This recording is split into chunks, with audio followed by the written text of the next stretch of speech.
Parliament ప్రత్యేక సమావేశాల్లో మహిళా రిజర్వేషన్ బిల్లును ప్రవేశపెట్టనున్న వేళ అందుకు మద్దతుగా రాష్ట్ర వ్యాప్తంగా ప్రత్యేక కార్యక్రమాలు నిర్వహిస్తున్నామని బీజేపీ రాష్ట్ర అధ్యక్షుడు మాధవ్ తెలిపారు. ర్యాలీలు, రోడ్ షోలు, టౌన్ హాల్ మీటింగ్లు, ప్రత్యేక సమావేశాలు నిర్వహిస్తామని చెప్పారు. వీటిల్లో ఓ కార్యక్రమంలో సీఎం చంద్రబాబు, ఉప ముఖ్యమంత్రి పవన్ కళ్యాణ్ పాల్గొంటారని తెలిపారు.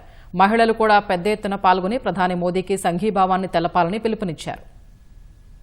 పార్లమెంట్ లో ఒక ప్రత్యేక సమావేశం 16, 17, 18 ఈ యొక్క తారీఖులో పార్లమెంట్ యొక్క ప్రత్యేక సమావేశాల్లో కేవలం మహిళా బిల్లుని ప్రవేశపెట్టి పూర్తి స్థాయిలో ఆమోదింపజేసుకుని ఏదైతే అమెండ్మెంట్ చేయాలో అమెండ్మెంట్ కూడా చేసి 2029 కల్లా లోక్సభ అలాగే దేశంలోని అన్ని శాసనసభలో ఈ రోజు మహిళా రిజర్వేషన్ తీసుకురావడం ఏదైతుందో నిజంగానే ఇది చారిత్రాత్మకం. ఇది కేవలం బిల్లే కాదు, ఇది ప్రజాస్వామ్యాన్ని మరింతగా ముందుకు తీసుకెళ్లే ఒక గొప్ప ఆయుధంగా మేము భావిస్తాం. మహిళా శక్తిని పెంచడం అంటే దేశ శక్తిని, దేశ భవిష్యత్తుని మరింత ముందుకు తీసుకెళ్తాం. రేపు జరగబోయే ఒక ప్రత్యేక సమావేశాల్లో ఇండి కూటమి యొక్క వ్యవహారం కూడా కొంత ప్రశ్నార్థకంగా ఉంది. ఇప్పటికీ వాళ్ళ యొక్క తీరు ఇంకా చెప్పలేదు. బాయ్కాట్ చేయాలని ఒక నిర్ణయం తీసుకోవాలని కూడా ఆలోచన చేస్తున్నారు.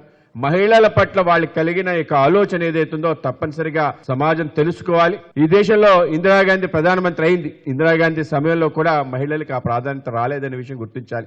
ఎప్పుడెప్పుడు అవకాశాలు వచ్చినా కూడా అవకాశాలు తొక్కిపెట్టే విధంగా ప్రయత్నం చేయటం, ఏదైనా తప్పు జరిగితే అది మహిళలపై తోసే ప్రయత్నం. ఇవాళ సోనియా గాంధీ నేతృత్వంలో కాంగ్రెస్ పార్టీ ఉన్న మహిళా బిల్లుకు ఏ విధంగా మద్దతు ఇవ్వాలో ఆ విధంగా ఇవ్వని నేపథ్యం కూడా మనం తప్పనిసరిగా గుర్తించాలి.